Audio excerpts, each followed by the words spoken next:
Good morning and good evening. How are you everybody? നിങ്ങളെല്ലാം സുഖമായിട്ടിരിക്കുന്നോ? നിങ്ങളുടെ ജീവിതത്തിൽ എല്ലാവരും മറന്നാലും ദൈവം നിങ്ങളെ ഒരിക്കലും മറക്കത്തില്ല. In your life, even if everyone forgets you, the Lord will always remember you. 115-ാം സങ്കീർത്തനം 12-ാം വചനം പഠിക്കുമ്പോൾ When you read Psalms 115 verse 12, it says, യഹോവ നമ്മെ ഓർത്തിരിക്കുന്നു, അവൻ അനുഗ്രഹിക്കും. Our Lord remembers us and He will bless us. Will remember you and do something new in your life. ദൈവം നമ്മെ ഓർക്കുമ്പോൾ നമ്മുടെ ജീവിതത്തിൽ ചില പുതിയ കാര്യങ്ങൾ അവൻ ചെയ്യാൻ പോകും. The Lord will remember you and do something new in your life. അവൻ നിങ്ങൾ മറന്നുപോയത്, നിങ്ങളുടെ ബോസ് മറന്നുപോയത്, നിങ്ങളുടെ പേരൻസ് മറന്നുപോയത്, നിങ്ങളോട് പ്രോമിസ് ചെയ്തത് മറന്നുപോയത് ദൈവം ഓർത്തിരിക്കുന്നു. What you forgot, your parents forgot, your boss forgot, the Lord remembers and do it for you. നിങ്ങളുടെ ജീവിതത്തിൽ ദൈവം വലിയ ചില കാര്യങ്ങൾ നിങ്ങൾക്ക് വേണ്ടി ചെയ്യുന്നു.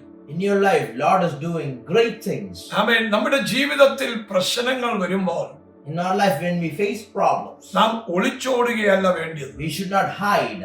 നാം ആത്മഹത്യ ചെയ്യുകയല്ല വേണ്ടിയത്, We shouldn't commit suicide. ഇനി എനിക്ക് മതി എന്ന് പറയുകയല്ല വേണ്ടിയത്. We shouldn't say it's enough.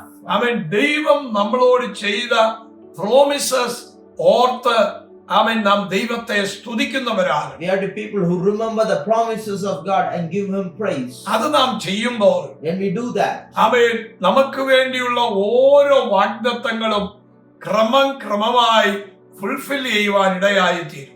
the Lord remembers all our promises according to how it was conveyed. It will be fulfilled. ഇന്നത്തെ ദിവസം ഈ മന്ത്, ഈ February month, This year, this month of February, നിങ്ങളുടെ ജീവിതത്തിൽ മറന്നു കിടക്കുന്ന, നടക്കാതെ കിടക്കുന്ന ചില കാര്യങ്ങൾ ഒരു പുതിയ കാര്യമായി നിങ്ങളുടെ മുമ്പിൽ വെളിപ്പെട്ടു വരാൻ പോകും. whatever has yet to be fulfilled will come as a new thing in your life.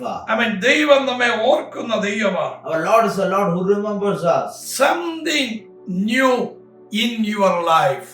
പുതിയതായി ദൈവം ചെയ്യും. ആമേൻ. നിങ്ങളുടെ ജീവിതത്തിൽ എന്തോ പുതിയ കാര്യങ്ങൾ നടക്കാൻ പോകും. In your life, you're gonna see new things happen in your life. Yesu Calvary ക്രൂശിൽ നമുക്ക് വേണ്ടി രക്തം ചൊരിഞ്ഞത്, Jesus shed the blood upon the cross. നമ്മുടെ ജീവിതത്തിലെ പാപ വഴികൾ, പാപ അനുഭവങ്ങൾ മാറ്റി പുതിയ കാര്യങ്ങൾ നടക്കാൻ വേണ്ടിയാണ്. So that the sinful ways, sinful past be removed, so we could have a new life. അതുകൊണ്ടാ പറയുന്ന ഒരുവൻ ക്രിസ്തുവിലായാൽ അവൻ പുതിയ സൃഷ്ടി. That's why it says when you are in Christ, He's a new creation. നമ്മുടെ ജീവിതത്തിൽ something, amen, is happen, something new, ആമേൻ, പുതിയ കാര്യങ്ങൾ ഒരു ഫേവറായി നമ്മളിലേക്ക് വരാൻ പോകും. In our life, we're gonna see new things come into our life as a favor. ചില പുതിയ തുടക്കങ്ങൾ Some new beginnings. വർഷങ്ങളായി ആഗ്രഹിച്ചിട്ടും മുടങ്ങി നിൽക്കുന്നു. For years you have earned, but it has stopped. ഒരു ഭവനം പണി തുടങ്ങുന്നു, മുടങ്ങി നിൽക്കുന്നു. A new construction began, it has been stopped for a ഒരു house. ബിസിനസ് തുടങ്ങാൻ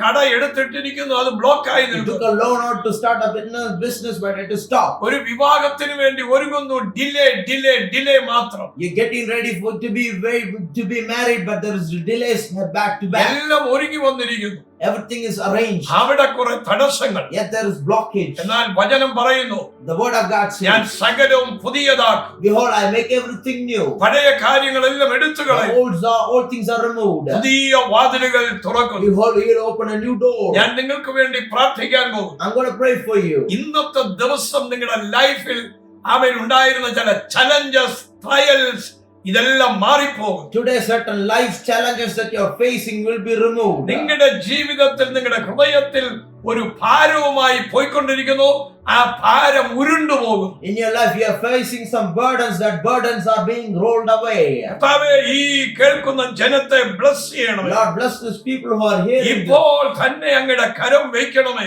Right now, place your hand on them. അവർ പുതിയ കാര്യങ്ങളിലേക്ക് എൻട്രി ചെയ്യട്ടെ. Let them enter into new things. പുതിയ അനുഭവങ്ങൾ പ്രാപിക്കട്ടെ. Let them receive new മുടങ്ങി experiences. നിൽക്കുന്നതെല്ലാം റിലീസ് ചെയ്യട്ടെ. Everything that has been delayed, let it be ഇപ്പോൾ released. രോഗങ്ങൾ രോഗങ്ങൾ സൗഖ്യമാകട്ടെ. Right now, let them be healed. എല്ലാ പേപ്പറുകളും ക്ലിയർ ചെയ്യട്ടെ. Every paperwork be cleared. തുടക്കം ഞെരുക്കമാണെങ്കിൽ ഇപ്പോൾ അത് വിശാലപ്പെടട്ടെ. At the beginning might be narrow, let it be enlarged. ഈ ജനത്തെ അനുഗ്രഹിക്കണം. Lord bless these people. Amen. Amen. ഒരു പുതിയ കാര്യം A new thing, കർത്താവ് നിങ്ങൾക്ക് വേണ്ടി ചെയ്യും. God will do it. Amen.